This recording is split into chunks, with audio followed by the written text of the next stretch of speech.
Guys ये है royal Enfield की स्टैंडर्ड 350 2023 मॉडल जो कि अभी लॉन्च हुई है रॉयल एनफील्ड की तरफ से। मतलब नीव वाली जो स्टैंडर्ड है वो है ये। आज हम इसकी टेस्ट राइड करने वाले हैं और आपको बताने वाले हैं इस बाइक के बारे में कि ये चलने में कैसी है पुराने वाले के मुकाबले। क्योंकि पुराने वाले जो मॉडल था, ओल्ड मॉडल जो था, उसके अंदर भाई वाइब्रेशंस काफ़ी थी।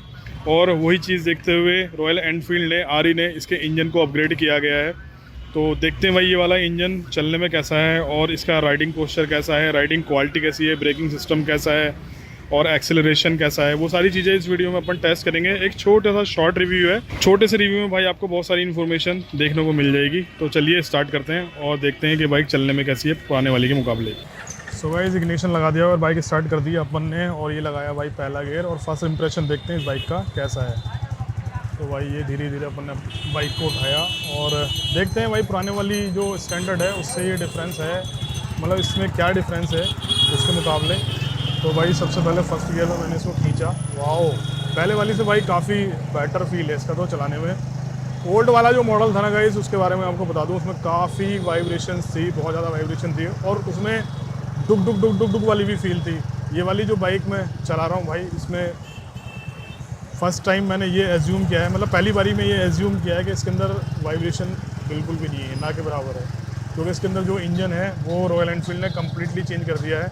इसमें जो अभी फ़िलहाल इंजन दिया है वो दिया है मीटियोर वाला, हंटर वाला, जो सबसे पहले मीटियोर 350 में आया था। उसके बाद ये वाला इंजन रॉयल एनफील्ड ने अपनी सारी बाइकों में ही डाल दिया और आप देख सकते हो भाई स्टैंडर्ड के अंदर भी ये वाला इंजन दे दिया है। बाकी भाई राइडिंग पोस्चर की बात करूं तो राइडिंग पोस्चर जो है वो पुराने वाली स्टैंडर्ड की तरह ही है, मतलब ऑलमोस्ट एक जैसा ही राइडिंग पोस्चर है। कहने का मतलब ये कि फुल्ली कंफर्ट वो भी थी, फुल्ली कंफर्ट ये भी है। बट इसमें आपको बिल्कुल भी फील नहीं होगा कि भाई आप स्टैंडर्ड चला रहे हो। आपको ऐसा लगेगा कि भाई आप स्टैंडर्ड का एक न्यू अवतार चला रहे हो। मतलब ये है कि आपको लगेगा कि आप रॉयल एनफील्ड की बाइक तो चला रहे हो, मतलब ये फील नहीं होगा कि आप स्टैंडर्ड चला रहे हो। बाकी भाई यहाँ पर काफ़ी रश लगा हुआ है, तो देखते हैं इसको रश में चलाना आसान होगा या डिफ़िकल्ट है। क्योंकि बाइक काफ़ी हैवी वेट है, लगभग 250 किलो के आसपास तो इस बाइक का वेट होगा। बट मेरे साथ एक पिलियन भी है, मेरा दोस्त, और हम भाई बहुत कंफर्टेबली इस बाइक को राइड करते चले जा रहे हैं। 27 न्यूटन मीटर का टॉर्क जो है इस बाइक के लिए इनफ है। दो बंदों के लिए भी लोड खींचने के लिए काफ़ी है भाई। मेरे को तो काफ़ी लग रहा है 27 न्यूटन मीटर का टॉर्क और 20 bhp की जो पावर है वो भी इस बाइक के हिसाब से ठीक है। बाकी भाई ये जो है handle grip and throttle tube की बात करूं तो ये भी वही सुपर मीटियोर और मीटियोर वाले दे दिए हैं, काफ़ी कंफर्ट है अभी। और मेरा जो मतलब हैंड्स का जो पोस्चर है वो पहले वाली स्टैंडर्ड से काफ़ी ब्रॉड है। और सामने का व्यू भाई कॉकपिट आप देख सकते हो, मतलब मैं बिल्कुल सीधा होकर बैठा हूँ, बिल्कुल अपराइट बैठा हुआ हूँ। इसके बाद भाई सस्पेंशन भी अभी चेक कर लेते हैं और उसके बाद भाई ब्रेक टेस्ट भी कर लेंगे इस बाइक का कि ब्रेक के मामले में बाइक कैसी है। बाकी भाई जो फ्रंट ब्रेक लीवर है काफ़ी बढ़िया से काम कर रहा है और जो क्लच है काफ़ी सॉफ्ट है। पुराने वाली के मुकाबले तो भाई काफ़ी सॉफ्ट है। पुराने वाली जो एनफील्ड थी स्टैंडर्ड थी उसके अंदर ब्लैक कलर के पतले पतले लीवर दिए हुए थे, इसमें काफ़ी ब्रॉड और फ्लैट लीवर दिए हुए हैं जो कि भाई एल्यूमिनियम कास्टिंग के बने हुए हैं। और गियर शिफ्ट भी भाई काफ़ी ठीक है। नॉर्मली बाइकों में फ्रंट गियर शिफ्ट आती है, इसके अंदर भाई फ्रंट से भी आप गियर शिफ्टिंग कर सकते हो और रियर से भी गियर शिफ्टिंग कर सकते हो। ब्रेक के मामले में भाई बाइक ठीक लग रही है। डुअल चैनल एज स्टैंडर्ड इस बाइक में आपको मिलता है।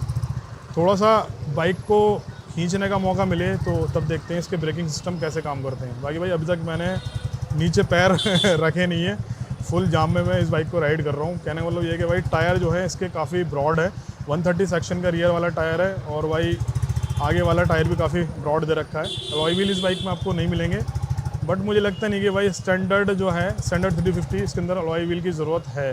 क्योंकि पुराने वाला जो मॉडल था भाई उसके अंदर भी अलॉय व्हील नहीं दिए हुए थे, वही मतलब स्पोक वाले व्हील दिए हुए थे। अगर इसमें अलॉय व्हील दे दिए तो भाई तो फिर स्टैंडर्ड किस काम की रह जाएगी ये। तो कहने का मतलब यार यही है कि काफ़ी इम्प्रूवमेंट्स किए हैं, काफ़ी इम्प्लीमेंट्स किए हैं रॉयल एनफील्ड ने इसके अंदर पहले वाली बाइक के मुकाबले। सीट भी काफ़ी सॉफ्ट लग रही है, काफ़ी कुशनिंग है, मतलब काफ़ी कंफर्टेबल लग रही है। और भाई पीछे वाली जो सीट है पिलियन के लिए वो भी काफ़ी ब्रॉड दी है इस बार। तो इस बार भाई अपना ये है कि पिलियन को भी कोई प्रॉब्लम नहीं होने वाली है। ब्रेकिंग सिस्टम थोड़ा सा चेक करना था, अभी अगर जाम नहीं होता तो भाई ब्रेकिंग सिस्टम भी अपन इसके चेक कर लेते। और दूसरी बात मुझे ऐसा लगता है भाई इस बाइक का जो माइलेज है वो पुराने वाली बाइक से भी बढ़िया होने वाला है, क्योंकि इसके अंदर ब्रांड न्यू इंजन दिया है 349 सीसी का। और इसका जो माइलेज है, अगर इसके माइलेज को मैं कंपेयर करूँ दूसरी बाइकों से, तो जैसे हंटर 350 हो गई या मीटियोर 350 हो गई, वो नॉर्मली जो है 35 तक या 36 तक का माइलेज निकाल देती हैं अपने वेट के हिसाब से। हंटर का वेट थोड़ा कम है तो उसका माइलेज ज़्यादा है, बट अगर इसके वेट को मीटियोर 350 के वेट से कंपेयर करें तो ऑलमोस्ट एक जैसा ही माइलेज मिलने वाला है। तो पुराने वाली जो बाइक थी उसमें एक कमी और थी भाई, वो मैं कंपेयर करना चाहता हूँ। पुराने वाला जो इंजन था उसमें क्या होता था, अपन चलाते थे 80-90-100 की स्पीड में चलाते थे तो उसमें क्या होता था, साइड से इंजन ऑयल लीक होना शुरू हो जाता था। उसमें मतलब ऑयल लीकेज होने की बहुत सारी प्रॉब्लम्स थी। बट ये वाला जो मॉडल है, ये वाला जो इंजन है, इसमें भाई ऑयल लीकेज की जो प्रॉब्लम है वो भी ख़त्म कर दी गई है।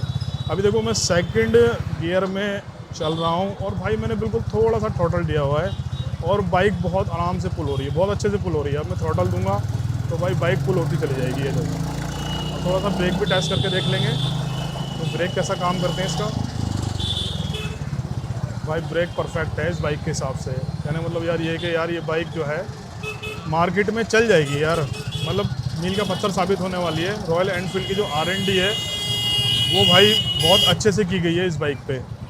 तो कुल मिला के ये है कि भाई ओवरऑल अगर मैं इस बाइक को रेटिंग देना चाहूँ पुराने वाली स्टैंडर्ड के कंपैरिजन में, तो 4 स्टार की रेटिंग दूंगा आउट ऑफ 5। सो गाइस ये था स्टैंडर्ड 350 2023 मॉडल का एक quick ride review. Full detail review भी आने वाला है चैनल पे बहुत जल्दी, तो सब्सक्राइब करना मत भूलना। मिलता है नेक्स्ट वीडियो में। Keep loving, keep supporting guys.